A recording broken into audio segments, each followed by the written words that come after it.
भारत माता की भारत माता की सर सबसे पहले तो मैं जो पत्रकार बंधु आए मैं उनका धन्यवाद करता हूं और धन्यवाद मैं इसलिए भी करूंगा कि आज 20 दिन में आप लोगों की मेहनत के कारण, आप लोगों की पत्रिका के कारण कश्मीर से लेकर कन्याकुमारी तक जवान जागरूक हुए हैं। उनको पता लगा कि 75 सालों में हमारे जो जायज़ हक थे वो क्यों नहीं मिले। और रह गई आपका सवाल कि आज 20 दिन हो गए तो सेंचुरी, बिल्कुल सर सेंचुरी लगेगी। और पुलिस तो आउट करने की पूरी तैयारी कर रही है आपको कि 22-23 रन पे आउट कर दे, मतलब 50 रन भी बनाने नहीं दे रही है, 50 दिन का धरना भी पूरा नहीं करने दे रही। क्या करेंगे आप? ये सर आप लोगों की ताकत है, जिसका मैंने पहले धन्यवाद दे चुका हूँ कि सरकार का सत्र चलने वाला है 13 से, और इसके अंदर जो भागे हुए हैं, भाग दौड़ मचाए हुए कि ये धरना किसी भी तरह से हटना चाहिए, क्योंकि सरकार भी यही तो कह रही है ना कि हमने 42,000 करोड़ रुपया दे दिया, हमने सेकंड रिवीजन में 23,000 करोड़ रुपया दे दिया। और हम यही सवाल लेके आए हैं कि ये पैसा गया कहाँ। और 70 जब चल रहा है तो 70 के अंदर लोकसभा और राज्यसभा में प्रश्न पूछे जाते हैं, तो प्रश्न काल में हम सरकार से पूछने के लिए आए। और सरकार से अगर यहाँ भी लोकतंत्र के जो हमारे को जो शक्ति दी है, अगर वहाँ से भी हमारे को भगाएंगे तो फिर हम कहाँ सवाल पूछेंगे। संसद के अंदर तो हम जा नहीं सकते, रोड के ऊपर बैठे हैं और बड़े शांतिपूर्वक बैठे हैं। आपके अपने फौजी भाई हैं जो कि संसद में बैठते हैं, वो सांसद हैं, मंत्री हैं, क्या वो आपकी बात उठाएंगे? वो बिल्कुल नहीं उठाएंगे हमारी बात, क्योंकि ये जायज़ हकों की आवाज़ है। उनको मालूम है कहीं ना कहीं वो भी इस चीज़ में, शोषण में वो भागीदार हैं, भेदभाव के भागीदार हैं, जो असमानता लाए गए हैं तो वो भी इस चीज़ के भागीदार हैं। सर जो भागीदार है उसे तो और उठाना चाहिए आपकी हक के बाद। तो सर अभी तक देख लो, 13 माह से 70 चलेगा, तो मैं आप मीडिया के माध्यम से मैं उनको रिक्वेस्ट करता हूं कि वो जवानों की जायज़ हकों को लोकसभा और राज्यसभा में उठाएं। क्या आपकी संस्था ने किसी सांसद से या मंत्री से मिलने की कोशिश की है कि हमारी बात उठाए संसद में? नहीं सर, हमारे को सरकार पे बहुत विश्वास है अभी भी, क्योंकि माननीय प्रधानमंत्री पे भी विश्वास है। और उनके आपने पता है जब से उन्होंने सत्ता संभाली है तो विदेशों में भारत का नाम भी गया, तो आज भी हमने उन पे विश्वास है। रह गई विपक्ष पार्टी की, विपक्ष पार्टी के बहुत बड़े बड़े नेता हमारे से संपर्क कर रहे हैं, उनके पीए कर रहे हैं कि बड़े नेता आना चाहते हैं, तो हम उनको धन्यवाद करते हैं हाथ जोड़ के कि ये कोई राजनीतिक मंच नहीं है। आप लोगों को हमने वोट दिया, आप लोकसभा और राज्यसभा में हमारे प्रश्न उठाइए। अगर वैसे तो हम जंतर मंतर पे किसी को रोक नहीं सकते, क्योंकि लोकतंत्र कोई भी आ सकता है और बैठ सकता है, पर मंच और माइक हम नहीं दे रहे बिल्कुल भी। सर अलग से लोग मंच लगा रहे हैं, जवानों में 2 फाड़ हो गए हैं, कुछ लोगों ने 12 तारीख की कॉल दे दी, आप 13 तारीख की कॉल के लिए कह रहे हो, होगा क्या? आप अंदर ही अपने मामले क्यों नहीं सुलझाते जवान लोग? नहीं सर, ऐसा कुछ नहीं है, कोई 2 फाड़ नहीं है। जो 12 को भी धरना प्रदर्शन है वो भी जवानों की जायज़ हकों के लिए, पर वो आने वाला समय बताएगा कि भाई वो तो कहीं क्या उसे समर्थन दे देंगे या उसमें शामिल हो जाएंगे? जवानों की मांग है सर, उसके अंदर देखो सरकार के भी हो सकते हैं। किसान आंदोलन का आप लोगों के सामने उदाहरण है, उसमें भी बहुत सारे धड़े थे, बहुत सारे आए, बहुत सारे टेंट अलग अलग जगह लगे, पर ये प्योर जो जवानों का है जो 14 साल से संघर्ष कर रहे हैं, ये धरना उनका। कपिल जी, एक जवान अच्छा लगता है बॉर्डर पे लड़ता हुआ, आप लोगों को 21वां दिन हो चुका है अपनी बातों को, मांगों को मनवाते हुए, खुद से लड़ते हुए, कैसा लग रहा है? सर ये थोड़ा बुरा तो लग रहा है, दुख भी है कि जिनके नाम से वोट मांगे जाते हैं इस देश में, जब कोई शहीद का पार्थिव शरीर आता है तो ये नेता हैं, ये सफ़ेद कुर्ता पहन के और उनको पार्थिव शरीर को कंधा देते हैं, जब तक चांद सितारा रहेगा तेरा नाम रहेगा तो अमर रहेगा, और जैसे ही वो अग्नि में गया ये भूल गई। कपिल जी, कुछ लोग आंध्र प्रदेश से आए हैं आपके साथ, जरा बताइए कि साउथ में कैसा हाल है, आप थोड़ा बताइए। आंध्रा से आए हैं आप, कैसा माहौल है? मैं आंध्रा से आया हूँ, आंध्र प्रदेश माजी वकील पोराट समिति, उसे नाम से आया हुआ। आप इधर का, उसका मैं जनरल सेक्रेटरी, इधर का जो आंदोलन चल रहा है, हमारा कपिल साहब बिल्कुल सही बोला, क्योंकि जनता भी सोचना चाहिए ये लोग क्यों आ रहे हैं बार बार, क्यों इनको भेदभाव हो रहा है, क्योंकि जनता भी जो गवर्नमेंट में भी पूछना चाहिए। ये पूरा हम लोग आंध्रा में भी जगह जगह में, डिस्ट्रिक्ट्स में किया, तहसील में किया, जब उसके बाद इधर आके हम लोग हमारा समर्थन दे रहे हैं। कुछ महिलाएं भी आपके साथ हैं, अगर वो कुछ कहना चाहें, आप क्या कहना चाहेंगी मैडम? आप कहाँ से आई हैं? क्या आप भी पूर्व सैनिक हैं? हाँ, पूर्व सैनिक है। क्या क्या था आप थोड़ा सा आगे जगह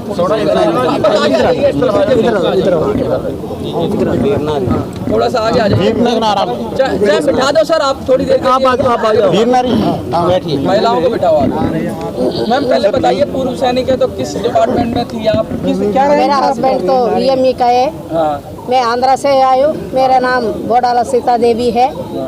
लेकिन बॉर्डर में प्राणम हराने के लिए वो तो तैयारी है जवानों। फिर रिटायर्ड होने के बाद में हमारा हक मिटाने से मैं मर जाने की भी तैयारी है। नहीं, मरना तो जवान से हम नहीं चाहेंगे कि कोई मरे, क्योंकि क्या करना है? इतना लोगों को दुख पहुंचाना है तो सरकार में क्या करूँ बताओ? नहीं, आप आंदोलन करिए, आप अपनी बात रखिए, लेकिन ऐसी तो जवान आप सब लोग समझाइए कि ऐसी बात ना हो कि भाई एक जवान अगर हम खोएंगे, जो पूर्व जवान ही सही, किसी भी व्यक्ति की जो जिंदगी बहुत कीमती होती है, तो आप जो कह रहे हैं वो ठीक नहीं है। सरकार मानेगी आपकी बात, और कपिल जी पक्का मानेगी, पक्का मानेगी भैया। इतना लोगों का दुख है, इतना लोगों को दुख नहीं सुना देता है सरकारी को, पक्का सुनाएगा। बिल्कुल। ये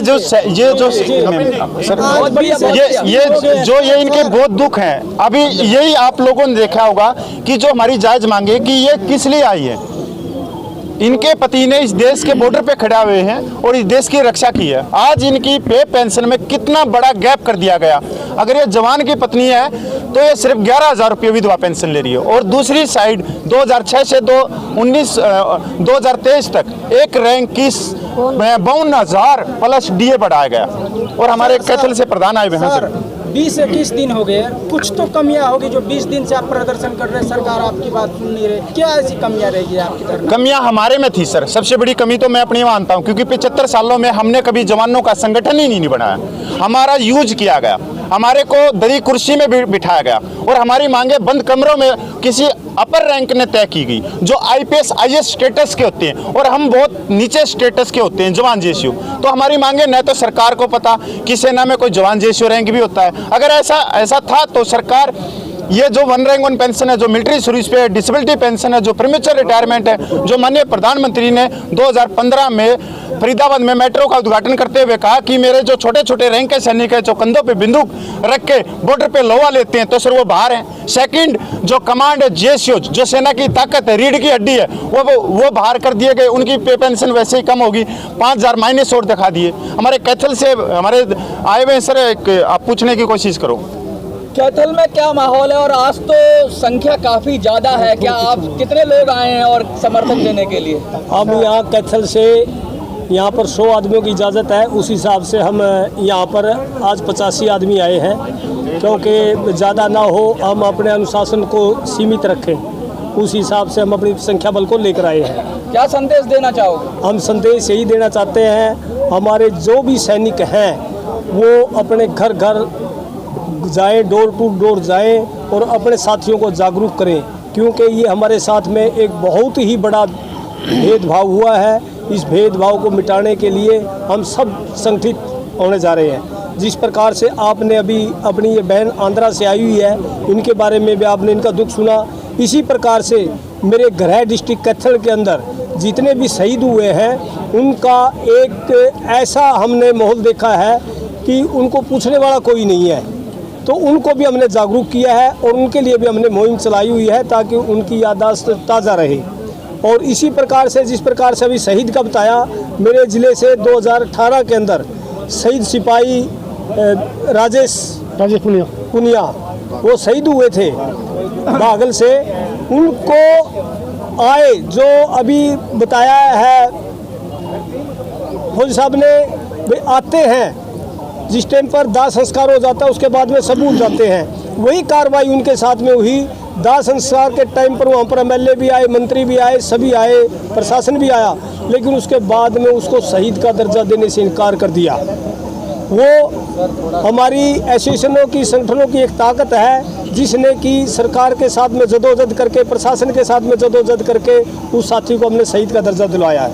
इसी प्रकार से अभी हमारी सभी एसोसिएशन कपिल जी जैसे भावी फौजी के साथ में इकट्ठी होकर एक संघर्ष लड़ना चाह रही है। वो संघर्ष के अंदर हम चाहते हैं कि हम इसको पक्का सरकार को इसके अंदर हमें कामयाबी मिलेगी और सरकार को हमारी बात माननी पड़ेगी। कपिल जी, एक सवाल है। सर, सीने पे इतने सारे मेडल हैं आपके और सरकारें क्या समझती हैं कि भाई मेडल सिर्फ देने की बात है, लेकिन जब कुछ हक देने की बात आती है तो नानुकुर हो जाता है। देखिए, सबसे पहले तो मैं आपका, आपकी पूरी टीम का, आपके पूरे चैनल का बहुत बहुत धन्यवाद और स्वागत करता हूं और इस मंच के माध्यम से उम्मीद करता हूं कि सभी पूर्व सैनिकों की मांग को आप सरकार तक पहुंचाने में हमारा पूरा सहयोग करेंगे।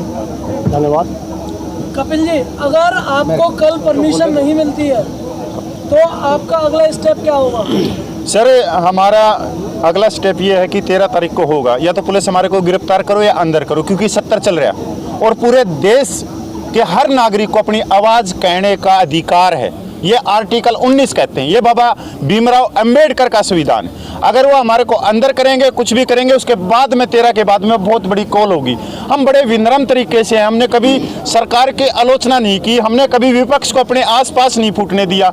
अगर हमारे पास में विपक्ष का हाथ होता तो आज हम धूप में नहीं थे। हमारे यहाँ पे बड़े बड़े समियाने लगते, जिस तरह से स्टेज लगी हुई है विपक्ष पार्टी की, पंखे चल रहे होते। सर, यहाँ पर हम 10-10, 20-20 रुपये जो हमारे को दान मारे उसकी चाय पी रहे। सर, विपक्ष नहीं है।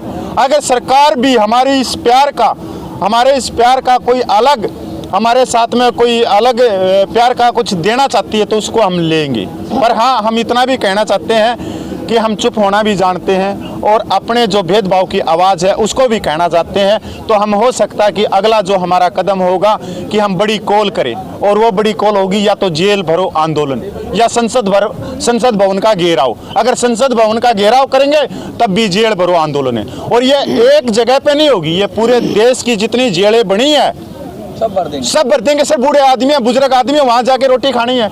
हमने कौन सा वो किया? हमने अपनी आवाज़ निकालने के लिए, पर ये जेलें कम पड़ जाएंगी। ये बहुत अलग चीज़ है, क्योंकि जो हम सपना लेके चल रहे हैं वो भारतीय सेना को विश्व की सबसे शक्तिशाली सेना बनाने का लेके चल रहे हैं। हम भेदभावी तो कह रहे हैं जो अंग्रेजों के समय से आज चल रहा है।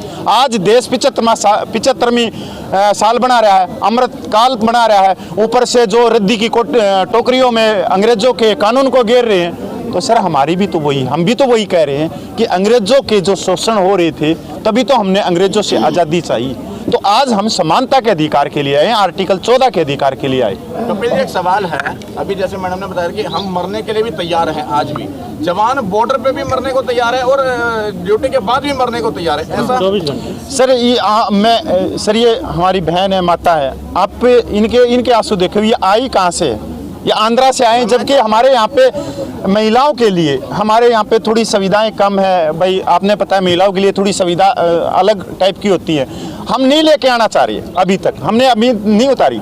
जब कहेंगे, जब अगर सरकार ये देखना चाहती है कि जो सैनिक विधवाएं हैं वो कितनी तादाद में आते हैं, तो सर हम सरकार को दिखा भी देंगे। अगर माननीय प्रधानमंत्री ये कहते हैं कि मेरे को मेरी बहनों से मिलना है, मेरे को मेरी सैनिक विधवाओं से मिलना है, तो सर हम ये यकीन दिलाते हैं हम 72 घंटे के अंदर रामलीला ग्राउंड में पूरे सैनिक विधवाओं को इकट्ठा कर देंगे। माननीय प्रधानमंत्री आराम से बैठ के उनसे बात कर ले, उनकी प्रॉब्लम को देख ले कि जो सैनिक विधवा सिर्फ 11,000 रुपये में गुजारा करी। 2035 में इनकी मिनिमम पेंशन 3500 रुपये थी, 2023 तक जो बढ़कर सिर्फ 11,500 रुपये हुई। वहीं एक रैंक की 5880 रुपये पेंशन थी, वो बढ़कर 2023 में सर 52,000 प्लस डी हो गई। बहुत शुक्रिया सर।